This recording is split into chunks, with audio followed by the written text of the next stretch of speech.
Chez Forrester Création, Steffi écoute à l'extérieur de la porte du bureau, horrifiée, alors que Thomas se chamaille avec Sheila à propos de pousser Brooke hors du wagon et lui dit: Tu as tout orchestré. Sheila prévient Thomas s'il dit un mot à quelqu'un, il peut embrasser le futur au revoir de sa famille.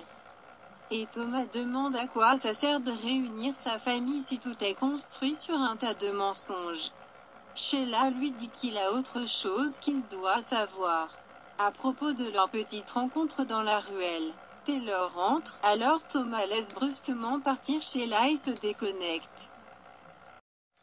Dans sa chambre d'hôtel, une Sheila furieuse jette son téléphone portable et fulmine que Steffi va tout gâcher pour elle.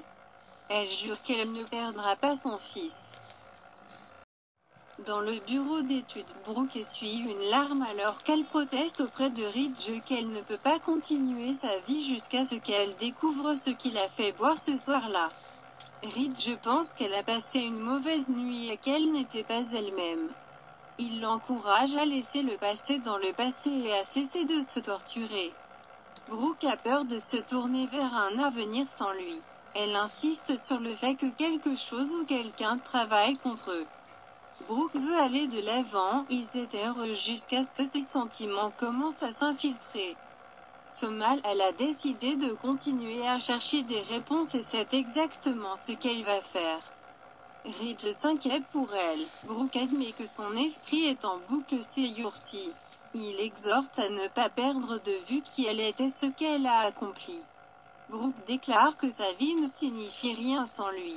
Elle n'aurait jamais dû le laisser partir et proposer le divorce.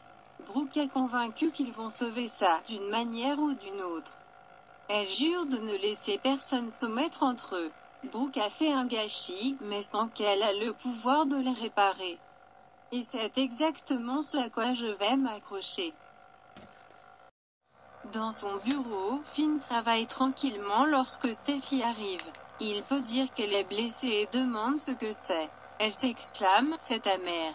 Sheila. Elle est revenue à ses anciennes habitudes de manipulation. Elle divague que cela a à voir avec la rencontre entre Sheila et Thomas. Puis se plaint que Sheila soit gentille avec Taylor, elle a tout prévu avant de laisser échapper que sa mère a attaqué Brooke. Finn reste bouche bée, quoi? Steffi lui raconte l'alcool en embrassant Deacon. Tout a été mis en branle par Sheila. Elle explique le changement d'étiquette et déclare que cela prouve que Sheila n'a jamais changé. Finn demande comment elle l'a découvert et pense que cela semble insensé. Pourquoi ferait-elle cela? Steffi explique qu'il a surpris Thomas. Finn est averti et lui dit qu'il espère que ce n'est qu'un malentendu. Il l'embrasse et quitte le bureau. Au bureau de Forrester, Taylor sait que Thomas et Steffi veulent que leurs parents soient ensemble. Elle le veut, si les circonstances s'y prêtent, mais ce n'est pas le cas pour le moment. Thomas pense que la relation de Brooke avec son père est toxique pratiquement depuis le premier jour. Taylor sait. Elle récapitule que c'est Brooke défendant Deacon qui a envoyé son père au bord du gouffre. Même s'ils veulent qu'il rentre à la maison, Brooke est sa femme. Taylor sent qu'elle a élevé des enfants incroyables. Thomas l'aime tellement et veut juste faire ce qu'il y a de mieux pour elle. Taylor réfléchit à quel point il a été agréable de passer à nouveau du temps avec Ridge. Thomas sait qu'elle en veut plus. Taylor sent que son père a besoin de temps pour guérir. Elle remercie son fils d'avoir cru en eux et lui fait un câlin. Elle est sûre qu'il ne ferait rien pour s'assurer qu'elle et son père finissent ensemble. Sheila se présente à Il Giardino, où Deacon sert des tables. Il demande ce qui se passe. Sheila se plaint de sa patience, attendant de se connecter avec son fils.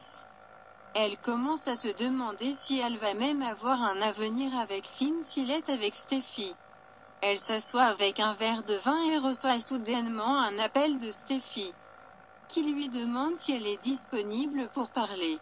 Sheila espère qu'elle pourra montrer un peu plus de respect à sa belle-mère. Cette fois elle rapporte qu'elle est à Il Giardino. Steffi l'informe qu'elle sera là et se déconnecte. Sheila est assise en sirotant son vin, regarde les bouteilles de champagne et sourit en se retournant. Elle réfléchit, j'ai averti Brooke de ne pas s'interposer entre moi et mon fils. Je serai dans la vie de Finn pendant encore de nombreuses années. Un employé à proximité demande qu'est-ce que c'est? Elle repousse alors que Steffi apparaît. Sheila demande si elle a trouvé une place dans son cœur pour elle après tout. Steffi sait que Sheila veut se rapprocher de la famille, elle a eu du mal à croire que ce serait possible dans le passé et elle le fait toujours. Car maintenant elle voit qu'elle est pire que jamais. Je sais ce que tu as fait, s'exclame Steffi. Sheila se lève et se dirige droit vers l'allée avec Steffi à sa poursuite. Elle attrape le bras de Sheila et ils se disputent alors que Steffi fulmine. Vous avez prétendu être une femme réformée. Tu as dit que tu mettrais tes voix détournées derrière toi. Sheila insiste, Steffi rétorque, non, tu ne l'as pas fait. Vous êtes le même sociopathe tordu que vous avez toujours été.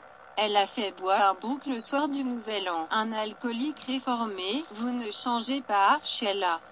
Vous trouvez simplement de nouvelles façons de blesser les gens. Elle poursuit. Il n'y a aucun espoir pour vous.